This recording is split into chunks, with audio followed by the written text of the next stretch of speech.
Well, the European markets are open and guess what? The selling continues. I'm joined now from Westpac in London by James Shugg. James, thanks for joining us. Phil, good to be here. Well, give us a sense of the mood on the market. How tense is it in Europe at the moment?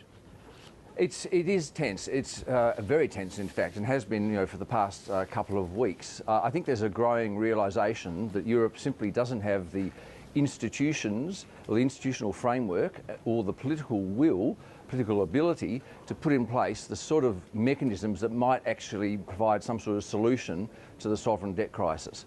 And that means that at some point there's probably going to be a significant sovereign credit event within the next few quarters. Well, when you look at the markets today, they're continuing to sell off from what I've been seeing in early trading. What's driving the concern today? Is it developments in the US or Europe? Look, it's European banking concerns. That's been the issue this week. There's been rumours going around about announcements about balance sheet problems at various banks. The point is, if we do see some sort of sovereign credit event, i.e. a debt restructure or a default by one or more of the smaller economies, it'll hit the banking system in Europe incredibly hard. The issue in the last couple of days has been that Spanish and Italian bond yields have risen very sharply, as you said in your introduction. If there's problems in those governments, the flow-on impact for the banking system would be absolutely horrendous. I've got to say, at Westpac, we've actually bitten the bullet here and crystallised the downside risks that we've been talking about for a long time now into our baseline scenario. And we now think that there will be a recession in Europe next year because of a big blow-up in the sovereign space and the consequent implications for the banking sector, credit availability and so on. So a substantial downgrade to our view now in Europe.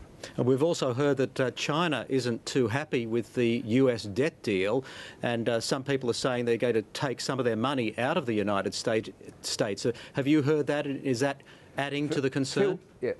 Phil, who would be happy with it? It was a pathetic deal. I mean, the underlying assumptions actually that they based the debt acceleration on in the US are far too optimistic.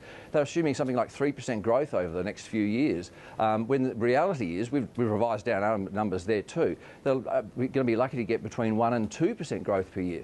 So debt's going to accelerate faster than they expect. The debt ceiling issue will come back again very soon, without significant changes to the way government operates in the US. It's going to be an unsustainable situation. The US will have a credit downgrade before too long by at least one of the major ratings agencies. So Europe's messy and the US is looking particularly problematic as well. Okay, getting back to the next 24 hours or so, do you think markets in Europe might calm down once Wall Street opens?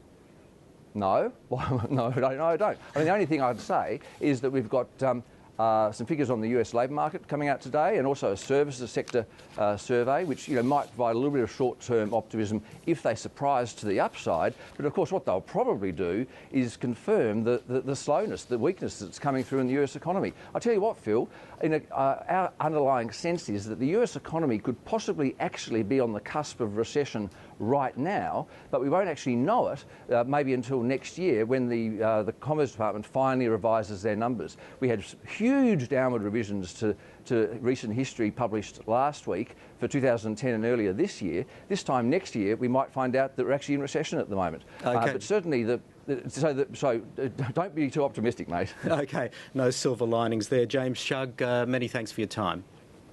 Thanks, Phil.